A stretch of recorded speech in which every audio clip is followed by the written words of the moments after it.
বাড়ির পাশে একটা কাপড়ের দোকানে শুনলাম অল্প কিছু টাকার বিনিময়ে 1 প্যাকেট ডলার দিচ্ছে। তাই ওখানে যাওয়ার জন্য বেরিয়ে দেখি লোকেরা বাড়ির দরজায় দরজায় গর্ত করেছে। পরে জানতে পারলাম মাটি দূষণ রোধ করতে এগ্রিকালচার ডিপার্টমেন্টের লোক এসে বলেছেন মাটিকে রক্ষা করুন, মাটিতে সোনা ফলে। তাই যে যার বাড়ির সামনে গর্ত করে সোনা খুঁজছে। তারপর সেই কাপড়ের দোকানে গিয়ে দোকানদারকে বললাম ডলারের প্যাকেট দেখাতে। দোকানের ম্যানেজার একটি প্যাকেট বের করে বলল এই নিন ডলার।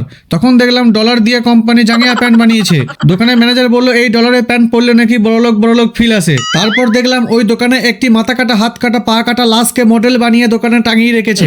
সেই ডলার পরে নিজেকে বড়লোক ভেবে চলে গেলাম চপ শিল্পের দোকানে, যেখানে দুটো চপ বেগুনি কিনে দোকানদারকে $20 দিয়ে চলে গেলাম ধনিয়া পাতা তুলতে।